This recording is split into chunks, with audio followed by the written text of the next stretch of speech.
In the 1950s, police searched all over California for a man who had committed a series of heinous crimes, including murder, all in the same night. They checked literally thousands of leads, but eventually the case went cold. Almost 5 decades later, advances in computer technology and handwriting analysis prove the old adage that you can run, but you can't hide.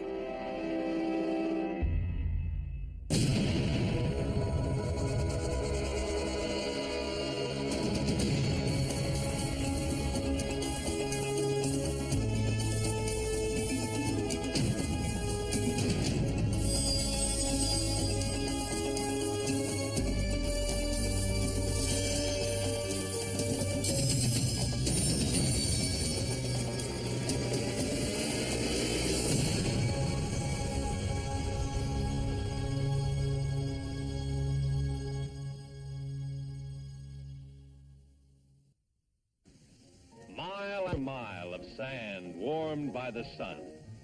Beach beauties everywhere. And art. In the 1950s, life was much simpler. It was the golden age of television, with shows that reflected the innocence of the times. Beaver, how can you lose money just by counting it? Every time I look at it, I think of something I need. And an automobile was more than just a way to get around. You know, the back seat of a car was kind of like what a motel is now to the young people. Gave you a chance to kiss your girlfriend and you know, be without any interruptions. And that's what Bob was doing on May 22nd, 1957. He and his date and another couple were parked on a deserted stretch of road near El Segundo, California, an area known as Lover's Lane. The windows were steamy, as they normally get when you're sitting with their girlfriend kissing for an hour, or however long it is. When Bob opened the window for some air, he discovered they weren't alone. I saw the gun as the only thing that came through the window. That was my whole life in that millisecond. The man, a white male in his early 20s, demanded their money and jewelry. Then he ordered the two couples to get out of the car and to remove their clothes.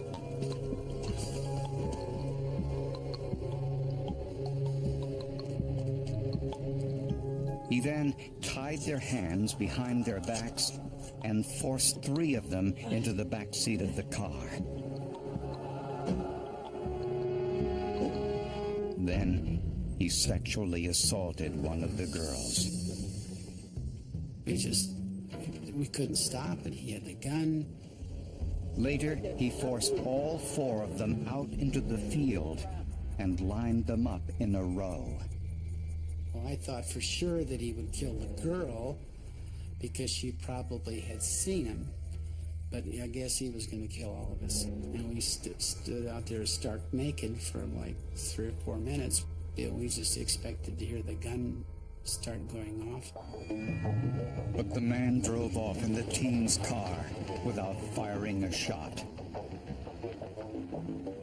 Before the teenagers could report what happened, their attacker went through a red light in front of 2 police officers. The car had not been reported stolen at that time, therefore it was not in the system. So there was no way for those officers to have known that was a stolen vehicle or it had just been used in that crime. The policeman signaled the car to pull over. The driver got out of the car, then started shooting.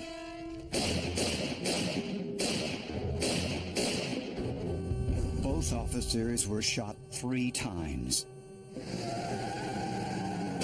The last thing Officer Phillips did was that he drew his own firearm and fired 6 rounds in the direction of the fleeing suspect. But by the time help arrived, both officers were dead.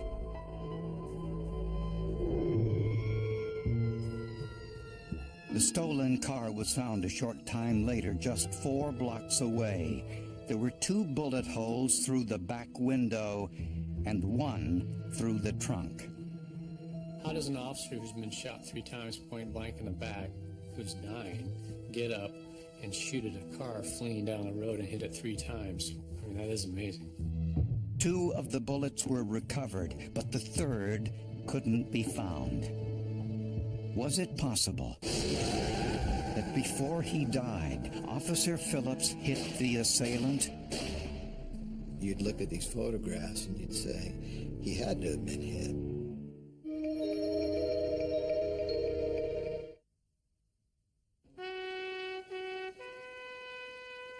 In El Segundo, California, 2 police officers were killed after stopping a car for running a red light.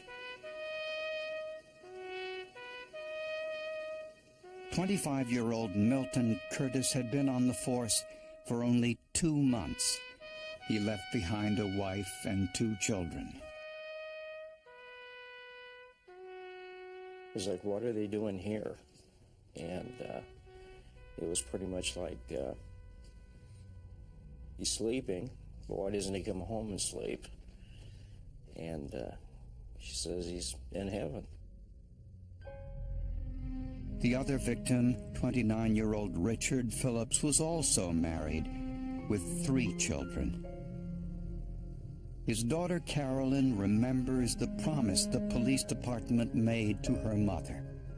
We vow to you that no matter where you are, no matter how much time goes by, we will find you if we ever solve this case. Police soon discovered that the murder suspect had been driving a car stolen from the teenagers. They had been robbed and assaulted. Dewar described the assailant as a white male in his early 20s, 6 feet tall, 190 pounds, with dark blonde hair and an unfamiliar accent. He wasn't from this area, and he was soft-spoken, and he was slow, not educated, and he kind of had a drawl. Howard Speaks examined the stolen car for evidence. When they called me that there had been 2 policemen shot and killed, so I knew the importance of the situation. If there was any evidence that I could get, I'd have to get it. Speaks was initially disappointed with what he found. Nothing on the rearview mirror.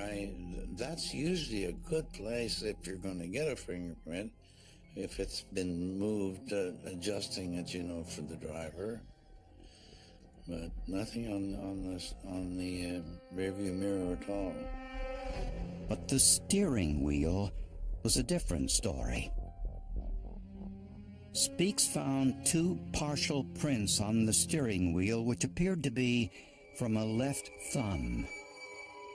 And by putting that area together, the 2 sides of the thumb put together made the whole thumbprint. The likelihood of finding 2 partial fingerprints that are the same finger is very remote. And in my 18 years of doing latent print work, we have not done it since here. Investigators compared the left thumb print to every print in their files of known criminal offenders. At the time, those examinations were all done by hand. It took hundreds of hours, but they didn't find one that matched. Thousands of people were checked against that latent.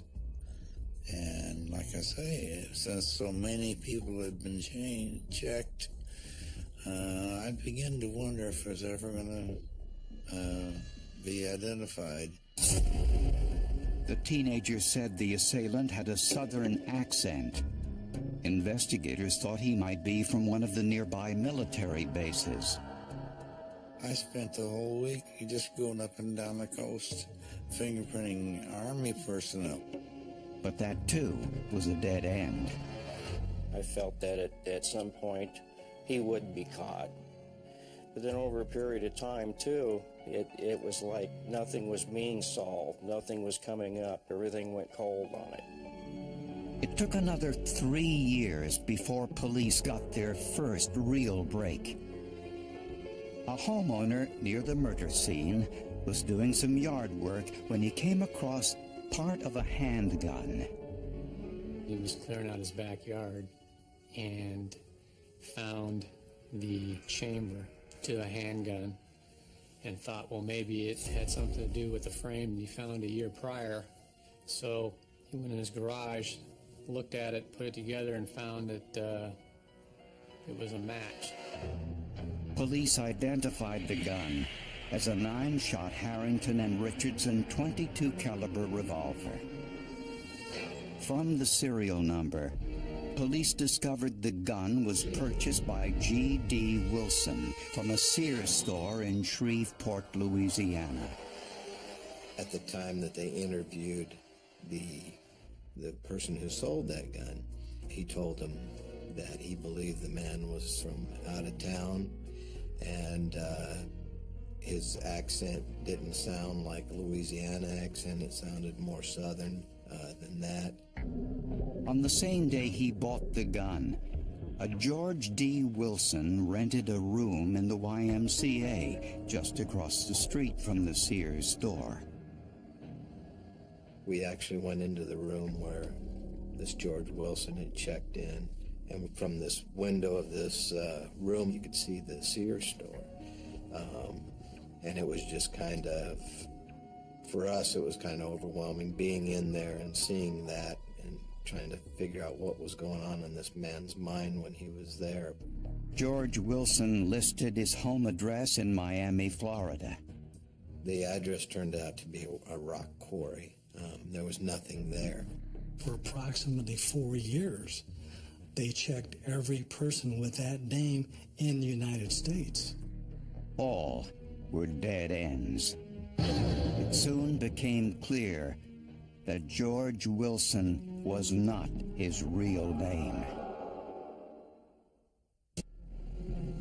For years, police in California searched unsuccessfully for the man who robbed 4 teenagers, stole their car, then killed 2 police officers. Despite several promising leads, investigators were never able to identify a suspect. Clues in that case that were taken from the time of the incident all through the 70s, 80s, 90s. Clues to other people that may have been involved. Anybody arrested at a lover's lane with a gun. Anybody that fit the MO of this crime. It was considered a clue. I can't imagine. I would not have wanted to deal with that investigation. That would have been overwhelming. Then, in September of 2002, nearly 5 decades later, a woman called the El Segundo Police Department with an almost unbelievable story. She said that her uncle had once bragged about killing the 2 police officers back in the 1950s. This call kind of rejuvenated everything with hope. When police confronted the man, he denied it. His prints were compared to the killer's thumbprint left in the stolen car and did not match. But this dead end piqued the interest of a new generation of fingerprint experts. Dale Falcon and Don Keir decided to take a fresh look at the thumbprint lifted from the stolen car. They now had computer technology not available in 1957. So they digitally enhanced the killer's thumbprint, which made the images easier to see than the original ink fingerprint. Sometimes there's areas that are not clear. They could be smudged. There could be artifacts in there that are not clear. So the computer may count that or read that as a particular characteristic. The digital copy of the killer's print was then loaded into IAFIS, the FBI's computer database of fingerprints of all known criminal offenders from every state in the country. 47 million sets of fingerprints were compared, and one seemed to match. We stood hovering over his computer screen, looking at all the ridge structure and the information there, and everything coincided. My words were, "Oh my God." I couldn't believe it. I had to sit down and have them repeat it and make sure they weren't joking. The print belonged to Gerald Mason, who was now 70 years old, living in Columbia, South Carolina. He had been arrested for burglary in 1956, a year before the murders. Officials in South Carolina had only gotten around to submitting their fingerprints to the nationwide database just 2 months earlier. Mason was married, had children and grandchildren. He owned a number of gas stations and had not been arrested for any other crimes in the years since the murders. Now we've got a real suspect, but we were still a little bit apprehensive. Okay, it's a fingerprint, it's an old fingerprint. What else do we have? One of the robbery victims, Bob Doerr, was brought in for a photographic lineup, but couldn't identify Mason as the man who stole the car. So police needed to look further. So they needed something more. And what more was me. The man who bought the murder weapon in 1956 and rented a room at a YMCA in Shreveport, Louisiana, had printed his name on the register. Paul Edholm, a forensic document examiner, was asked to compare Gerald Mason's handwriting to the signature of George Wilson on the YMCA register. We look at things whether documents are freely and naturally written, whether the slant is the same, the height relationship of letters, the alignment to the baseline, how the letters themselves are formed, and whether there's open loops, closed loops, retraces, how you punctuate, how you dot I's and cross T's. Almost immediately, Edholm noticed that some letters seemed to jump off the page. First was the capital G, because we had G in George and G in Gerald. And as far as the height relationship, as far as the width of the letter, as far as the slant, the amount of strokes it took to form the letter, each one of those was consistent. And that was very important. There were other similarities in the letter D and S, O, N, and there was something more. What I noted in Mr. Mason's handwriting was from 1957. At that time, he was 23 years old. Until 1999, his handwriting did not change one iota. It was exactly the same. Edholm was convinced that Gerald Mason signed the YMCA register with the alias George D. Wilson.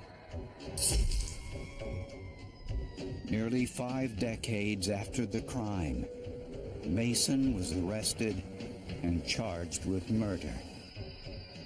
When we introduced ourselves and told them we were homicide investigators, He was a little bit irritated, and it was almost like, you're here for that? That happened so long ago. I can't believe you're here bothering me with that, 45, 46 years later.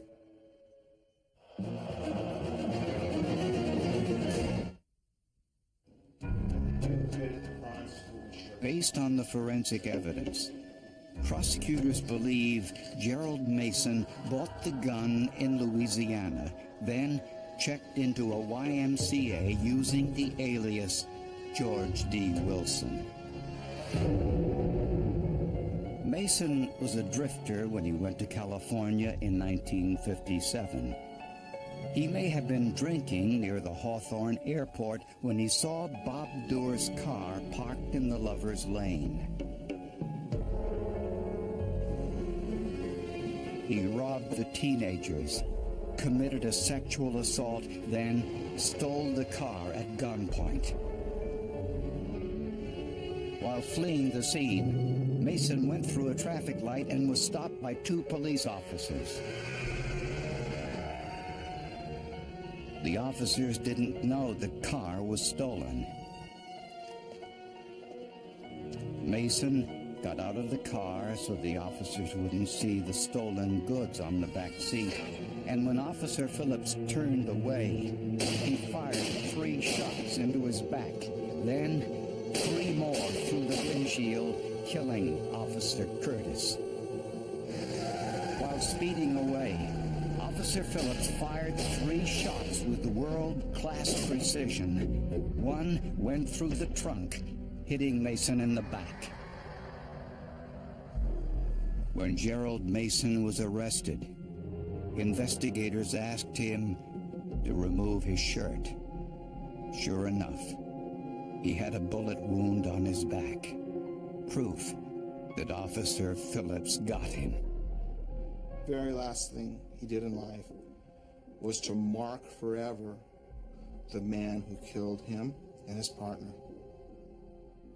And that's pretty compelling, because it's almost as if someone is speaking to you from the grave, telling you, ladies and gentlemen, I told you who it is. I pointed him out with my gunfire. That was never reported, as far as I know, to the media. I said, why didn't you tell us? Because we didn't want anybody to know about it. We didn't want him to go and get plastic surgery or to, whatever. And it's amazing. The gun was traced to Shreveport, Louisiana. The handwriting was Gerald Mason's, as was the thumbprint on the steering wheel of the car. I didn't realize I ran a red light. And I got out of the car, walked back to their car. My feelings were that what I had done was going to cause me to go to death row. So when the officer turned away from me, I shot those officers. To avoid a public trial, Gerald Mason pleaded guilty to the murder of the 2 police officers and was sentenced to 2 consecutive life terms in prison. He only admitted the crime because it was in his best interest to do so that his family, his wife, his grandchildren would not hear how he raped a teenager. He traded the lives of 2 on-duty police officers to avoid capture. It's impossible to express to so many people how sorry I am for the harm I inflicted that night. I do not understand why I did this. It is contrary to all I believe in. It does not fit in my life. It is not the person I know. I detest these crimes. What people would say about him being at 24 years old and committing these crimes and living a life crime-free, it doesn't matter. He's a thief, he's a rapist, and he's a murderer. He just got old. That's all there is to it. All the scientific, this forensic evidence we're going to see a lot more cold cases being solved based on the advancements in technology.